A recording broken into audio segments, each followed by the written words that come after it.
안녕하세요. 여러분의 삶이 눈부시게 빛나길 바라는 루나펄스입니다. 오늘 소개해드릴 작품은 조지 오웰의 코끼리를 쏘다 에세이입니다. 지난번 소개해드린 한겨레 출판사에서 출간한 조지 오웰의 에세이집 나는 왜 쓰는가에 수록된 작품입니다. 오웰은 장학생으로 들어간 명문 사립 이튼에서도 계급 차이를 뼈저리게 실감했고, 그래서 졸업 후 대학 진학을 포기하고요. 1922년 외할머니가 살고 있었던 버마에서 대영제국 경찰로 근무했습니다. 오웰은 제국의 식민 통치와 그 앞잡이 노릇을 하는 자신에 대한 환멸을 맛보는 체험을 하게 되고요. 그 경험은 작가 인생의 큰 자양분이 되어서 소설 버마 시절, 그리고 에세이, 교수형, 또 코끼리를 쏘다 등을 쓰게 됩니다. 조지 오웰은 제국주의의 모순과 한계를 느끼고요. 5년간의 경찰 간부 생활을 그만두고 자신의 삶을 후회하며 런던과 파리를 오가면서 몇 년간 노숙자로 비참한 생활을 살았습니다. 이 작품은 버마에서 실제 살아있는 코끼리를 쏘게 된 경험을 바탕으로 쓴 것인데요. 발전기에 코끼리 한 마리가 풀려나와서 마을을 난장판으로 만들고 한 남자를 죽음에 이르게 했다는 신고를 받습니다. 출동한 그는 코끼리를 총으로 죽일 마음이 전혀 없었습니다. 하지만 그를 따라 구경 나온 수많은 버마인 마을 사람들에 둘러싸여 버마 사람들의 시선 때문에 할 수 없이 쏜 것이라고 계속적인 핑계를 늘어놓습니다. 제국의 경찰로서 웃음거리가 될까봐 코끼리를 쏘게 된다는 것이죠. 책을 읽다 보면 문장 중에 이런 말이 있습니다. 그는 가면을 쓰고 그의 얼굴은 가면에 맞춰져 간다. 우리도 어찌 보면 그런 사람들 중 하나겠다라는 생각이 듭니다. 가면에 맞춰서 살면서 진짜 자신이 하고 싶은 내면의 목소리보다는 외적인 시선을 의식해서 하는 행동들이 많다는 것이지요. 여러분은 이 책을 읽고 어떤 감상을 갖게 될지 궁금해집니다. 그럼 오늘도 책과 함께 편안하고 따스한 시간 되시기 바랍니다.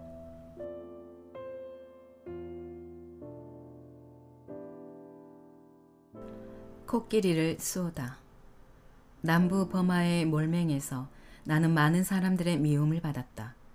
살아오면서 남들에게 미움을 받을 만큼 내가 중요해진 건 그때가 처음이었다. 나는 막연하고 사소한 반유럽 정서가 상당히 독한 그 도시에 배속된 경찰관이었다. 누구도 소요를 일으킬 배짱은 없었으나 유럽 여성이 혼자 시장이라도 다니면 옷에다 비틀집을 뱉는 사람은 있을 정도였다. 나는 경찰이라 손쉬운 표적이 되었고 안전하다 싶으면 누군가가 꼭 골탕을 먹였다. 축구장에서 날렵한 버마인이 내 발을 걸면 심판은 딴 데를 쳐다봤고 관중은 포복절도를 했다. 그런 일이 한두 번이 아니었다. 결국 어디서나 마주치는 청년들의 조롱띤 노란 얼굴들은 내 신경을 몹시 자극했다. 특히 젊은 승려들이 제일 고약했다. 시내엔 승려가 수천 명은 있었는데 길 모퉁이에 서서 유럽인들을 조롱하는 것 말고는 할 일이 없는 사람들 같았다. 이 모든 것들이 당혹스럽고 언짢았다. 왜냐하면 그 무렵 나는 제국주의가 사악한 것이니 어서 직장을 때려치우고 그로부터 멀어질수록 좋다는 생각을 이미 하고 있었던 것이다. 때문에 나는 이론적으로는 전적으로 버마인들 편이었고 그들의 압제자인 영국인들을 전적으로 적대시했다. 내가 하고 있던 일에 대해서는 내가 설명할 수 있는 그 어떤 정도보다 지독하게 혐오했다. 그런 일을 하다 보면 제국의 추악한 짓거리들을 지금 거리에서 보게 된다. 악취 지독한 철창에 처박혀 있는 불쌍한 죄수들, 장기 재소자들의 겁먹은 얼굴, 대나무로 매질을 당한 사람들의 터진 엉덩이, 이 모든 게 견딜 수 없는 죄책감으로 나를 짓눌렀다. 하지만 난 그럴싸한 내 나름의 관점을 전혀 갖추지 못했다. 나는 아직 어린 데다 부실한 교육을 받았고 동양에 가 있는 영국인이라면 누구나 그랬듯 내 문제를 철저히 함구한 채 혼자 해결해야 했던 것이다. 심지어 나는 대영 제국에 저물어가고 있다는 것도 몰랐고 그것을 대체해가는 신생 제국들보다는 영국이 훨씬 낫다는 건 더더욱 몰랐다. 내가 알았던 것이라곤 섬기던 제국에 대한 나의 증오와 도무지 일을 할 수 없게 만들려던 악독하고 자그마한 인간들에 대한 나의 분노 사이에 내가 끼어 있다는 사실뿐이었다. 마음 한편으로 나는 영국의 지배를 납작 엎드린 민족들의 의지를 영영 억누르는 거역 불가능한 압제라 생각했다. 그런가 하면 다른 한편으로는 총검으로 승려들의 배때기를 푹 쑤시는 것보다 이 세상에 더 기쁠 일이 없겠다고 생각하기도 했다. 그런 식의 감정은 제국주의의 정상적인 부산물이다. 사실인지 아닌지는 인도에 사는 영국인 관리 아무에게나 물어보면 될 것이다. 그러던 어느 날 우회적으로 깨우침을 주는 일이 벌어졌다. 그 자체로는 사소한 사건이었지만 제국주의의 본질을 이전보다 더 잘 간파할 수 있게 해준 일이었다. 아침 일찍 시내 다른 경찰서의 고참 경위가 내게 덜컥 전화를 하더니 코끼리 한 마리가 시장을 쑥대밭으로 만들고 있다고 했다. 그러니 부디 와서 어떻게 좀 해주십사 하는 것이었다. 나는 내가 무엇을 해줄 수 있는지 몰랐지만 무슨 일이 벌어지고 있는지 보고 싶어 조랑말에 올라타고 그곳으로 향했다. 소총도 챙겼는데 캐캐묵은 윈체스터 44구경이라 코끼리를 잡기에는 너무 빈약했지만 그 소리는 위협용으로 쓸만하다 싶었다. 도중에 여러 버마인들이 나를 지체시키며 코끼리의 소행에 대해 이야기 주었다. 물론 그것은 야생 코끼리는 아니었고 발전기를 맞은 길든 코끼리였다. 길든 코끼리가 다 그렇듯 여성은 발전기가 닥치자 묶여 있었는데 전날 밤 사슬을 끊고 탈출한 것이었다. 발정난 코끼리를 다룰 수 있는 유일한 사람인 조련사는 녀석을 잡으러 나섰지만 엉뚱한 방향으로 가는 바람에 그곳에서 12시간은 걸리는 곳에 있었고 아침에 녀석이 갑자기 시내에 다시 나타난 것이었다. 무기가 없는 버마인 주민들은 녀석이 나타나자 속수무책이었다. 녀석은 이미 누군가의 대나무 오두막을 부쉈고 소 한 마리를 죽였으며 과일 노점 몇 군데를 덮쳐 진열품들을 먹어치웠다. 뿐만 아니라 당시에 코끼리차와 마주쳤을 때 운전사가 뛰어내려 주행량을 치자 차를 뒤집어 엎고는 마구 짓밟기도 했다. 코끼리가 목격된 동네에 가보니 전화를 건 버마인 경위와 인도인 순경 몇몇이 나를 기다리고 있었다. 아주 가난한 동네로 가파른 비탈 저녁에 야자잎으로 이형을 올린 허름한 대나무 오두막들이 미로처럼 얽혀 있었다. 장마가 시작될 무렵에 흐리고 후터분한 아침이었던 것 같다. 우리는 코끼리가 어디로 갔는지 사람들에게 물어보기 시작했는데 대개 그렇듯 확실한 정보를 얻는 데는 실패했다. 동양에서는 언제나 그랬다. 언제나 조금 떨어져 있으면 얘기가 분명한 것 같다가도 사건 현장에 가까워질수록 모호해지는 것이다. 코끼리가 어느 쪽으로 갔다는 사람들이 있는가 하면 다른 쪽으로 갔다고 하는 사람들이 있고 코끼리 얘긴 금시초문이라고 하는 사람들도 있었다. 내가 모든 게 다 지어낸 얘기가 아닌가 하는 쪽으로 마음을 굳혀갈 무렵 좀 떨어진 곳에서 크게 외치는 소리가 들렸다. 저리 가, 얘들아, 당장 저리 가 하는 몹시 놀라서 내지르는 소리였다. 한 노파가 손에 회초리를 들고 오두막 모퉁이를 돌아오며 발가벗은 아이들 한 무리를 쫓고 있었다. 이어서 더 많은 여인들이 혀를 차고 탄성을 지르며 나타났다. 아이들이 봐선 안 되는 무언가가 있는 게 분명했다. 나는 그 오두막 뒤로 가보았고 진흙탕에 뻗어있는 한 남자의 시신을 발견했다. 인도인인 그는 피부가 검은 드라비다인 쿨리로 거의 벗은 몸이었고 사망한 지 몇 분밖에 안 된 듯한 상태였다. 사람들은 코끼리가 갑자기 오두막 모퉁이를 돌아와 그를 덮치더니 코로 붙들고는 등을 밟아 진창에 처박아 버렸다고 했다. 우기의 질퍽질퍽한 땅에 그의 몸은 깊이 1피트에 길이 몇 야드는 되는 참호를 만들어 놓고 있었다. 그는 팔을 쭉 뻗은 채 엎드려 있었고 고개는 한쪽으로 획 틀어져 있었다. 얼굴은 진흙투성이었고 눈은 번쩍 뜨고 있었다. 이는 훤히 드러나 있는 게 견디기 힘들었을 고통을 대변해주고 있었다. 거대한 짐승의 발굽에 의한 마찰로 그의 등껍질은 토끼 가죽 벗겨지듯 깨끗이 일어나 있었다. 나는 사망자를 보자마자 가까이 있는 친구의 집으로 전령을 보내 코끼리용 소총을 빌려오도록 했다. 조랑말은 일찌감치 돌려보냈다. 녀석이 코끼리 냄새를 맡고 두려움에 미쳐 날뛰다 날 내동쟁이 치게 하고 싶지는 않았던 것이다. 전령은 몇 분 뒤에 총과 탄약통 5개를 들고 왔다. 그 사이 범하인 몇 사람이 우리한테 오더니 코끼리가 불과 몇백 야드 거리에 밭에 있다고 했다. 내가 그쪽으로 움직이기 시작하자 사실상 그 동네 인구 전체가 집에서 몰려나와 나를 따라왔다. 큰 총을 본 그들은 내가 코끼리를 쏠 거라며 모두 흥분해서 소리쳤다.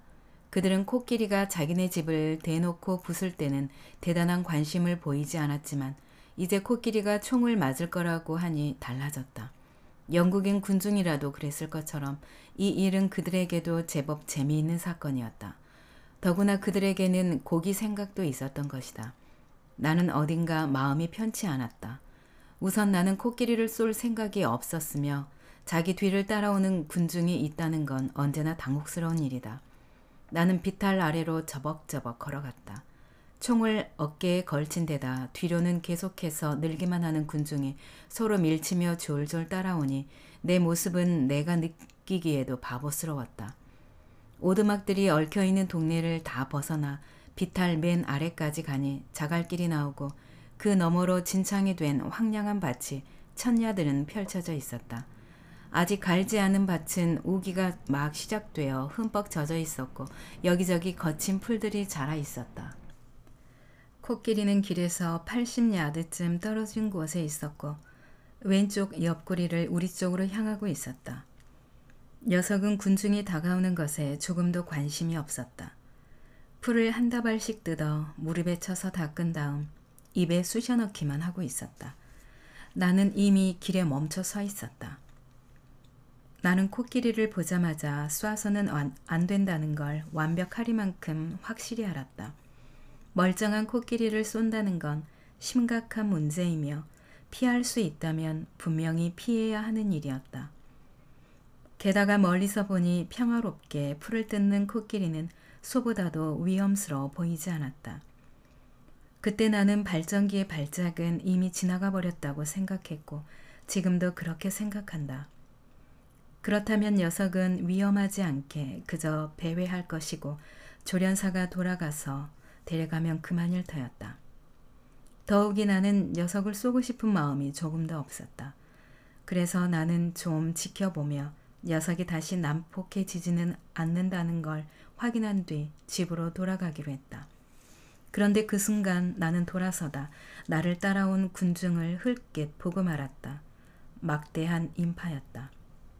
적어도 2,000명은 되고 계속해서 불어나고 있었다. 그들은 길 양쪽을 다 막고 길게 늘어서 있었다. 빛깔 요란한 옷들 위로 길게 이어져 있는 노란 얼굴들의 물결이 보였다. 모두 코끼리한테 총을 쏠 것이라 확실히 믿고서 제법 흥이 나 좋아하는 표정이었다. 마치 마술사의 묘기가 시작되기를 기다리고 있는 사람들 같았다. 그들은 날 좋아하지 않았지만 마술의 소총을 든 나는 잠시 봐줄만 했던 것이다. 그때 나는 내가 결국엔 코끼리를 쏴야 한다는 걸 문득 깨달았다. 사람들이 내가 그러리라 기대하고 있었으니 그래야만 했던 것이다. 나는 2,000명의 의지가 나를 거역할 수 없게 밀어붙이고 있다는 느낌을 받았다. 그리고 손에 소총을 들고 서 있는 그 순간 나는 백인의 동양 지배가 공허하고 부질없다는 것을 처음으로 이해하게 되었다.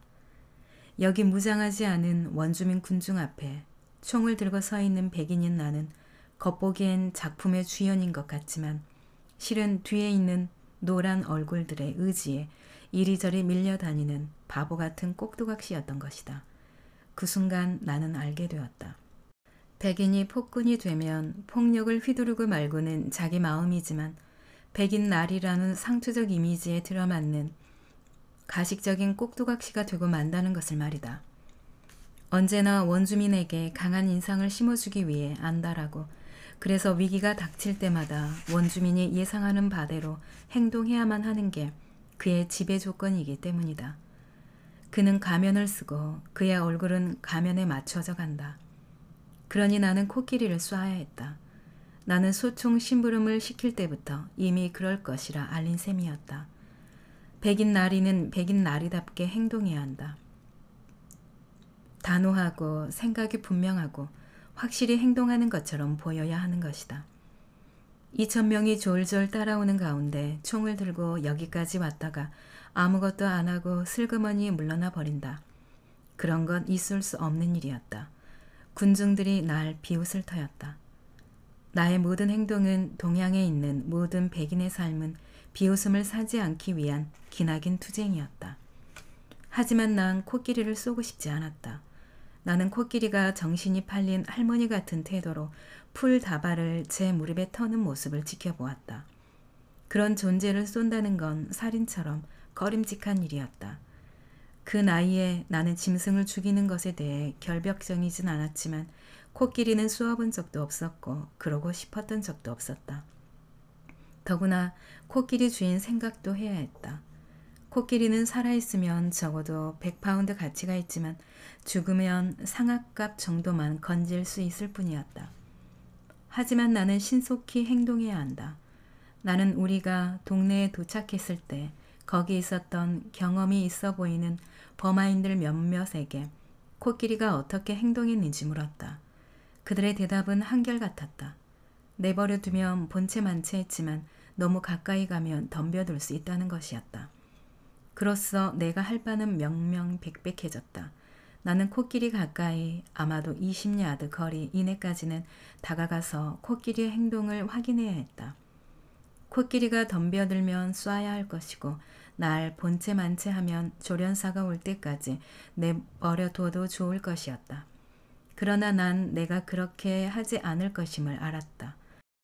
나는 소총 사격 실력이 별로였고 땅이 너무 질어서 밭에 들어가면 발이 쑥쑥 빠질 터였다. 그러니 코끼리가 덤벼들고 내가 맞히지 못하면 나는 스팀 롤러 밑에 깔린 두꺼비 신세가 될 가능성이 다분했다. 하지만 그 순간에도 나는 내 목숨 걱정을 하는 게 아니라 내 뒤에서 주의 깊게 지켜보는 노란 얼굴들만 의식하고 있었다. 그 많은 군중이 날 지켜보고 있는 그 순간 혼자 있었다면 느꼈을 법한 일반적인 의미의 두려움을 느끼지는 않았다. 백인은 원주민 앞에서 두려움을 보여선 안 되기 때문에 두려움을 느낄 수 없게 된다. 그때 나한테 든 유일한 생각은 일이 잘못되면 2,000명의 버마인이 지켜보는 가운데 내가 쫓기다 붙들려 짓밟혀서 비탈 위에 있는 인도인처럼 이를 싱긋 드러낸 송장 신세가 되고 만다는 것이었다. 만일 그런 일이 벌어진다면 웃는 사람들이 분명 있을 터였다. 절대 그럴 순 없었다. 대안이 하나 있었다. 나는 탄약통을 탄창에 밀어놓고 길에 바로 엎드려 정조준을 하는 쪽을 택했다. 군중이 점점 잠잠해지더니 깊고 낮고 즐거운 한숨소리가 들렸다. 극장에서 드디어 커튼이 올라가기를 기다리는 수많은 사람들이 동시에 내는 소리 같았다. 마침내 그들은 자기들 몫의 작은 재미를 맛보게 될 터였다. 소총은 십자성 가늠쇠가 달린 근사한 독일제였다. 그때 나는 코끼리를 쏠 때는 표적의 양쪽 귓구멍을 잇는 상상의 막대가 있다고 생각하고 쏴야 한다는 것을 몰랐다. 코끼리가 옆으로 서 있었으니 귓구멍을 바로 겨냥해서 쏴야 했다. 그런데 나는 뇌가 더 앞쪽에 있으리라 생각하고는 그보다 몇 인치 앞을 겨누었다. 방화쇠를 당겼을 때 총성이 크게 들리지도 않았고 반동이 느껴지지도 않았다. 명중했다는 뜻이었다. 대신에 군중이 좋아서 날뛰며 외치는 소리가 들렸다. 총알이 표적에 닿기까지의 시간보다 짧은 순간이었을 테지만 코끼리한테는 알 수 없는 엄청난 변화가 일어났다는 걸 느낄 수 있었던 모양이다. 코끼리는 움직이지도 쓰러지지도 않았다. 그러나 몸의 모든 선이 변해 있었다. 당장 쓰러지진 않았어도 총탄의 엄청난 충격에 마비가 된 듯 느닷없는 일격에 몸이 오그라들고 엄청나게 늙어버린 느낌이었다. 꽤 오래 그 상태로 있더니 코끼리는 결국 풀썩 무릎을 꿇었다. 입에선 침이 흘렀다. 너무나 노쇠한 기운이 코끼리를 압도해버린 것 같았다. 수천 년은 산 존재가 아닌가 싶을 정도였다.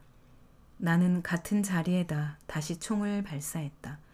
두 번째 일격에 코끼리는 쓰러지는 게 아니라 천천히 필사적으로 일어서더니 다리를 떨고 고개를 떨어뜨리며 겨우 몸을 폈다. 나는 세 번째 탄화를 쏘았다. 이게 결정타였다. 코끼리의 온몸이 흔들리며 마지막 남은 힘이 다리에서 빠져나가는 게 보이는 듯했다. 코끼리는 쓰러지면서 잠시 다시 일어서는 듯 보였다.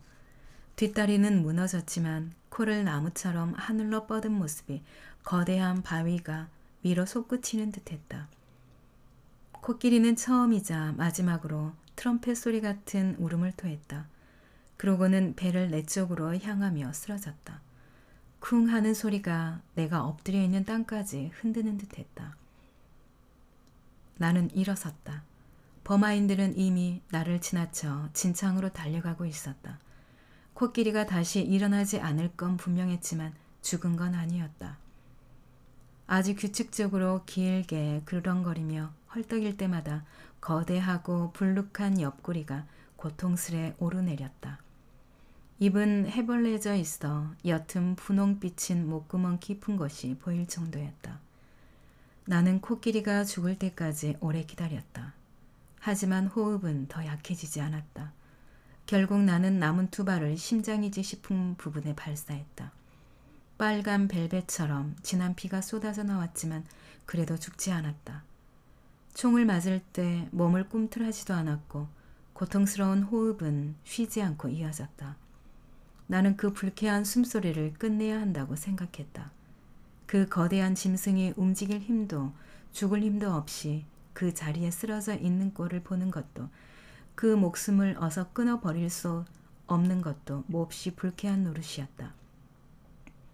나는 내 작은 소총을 가져오라고 해서 코끼리의 심장과 목에다 한 발씩 쏘아 넣었다.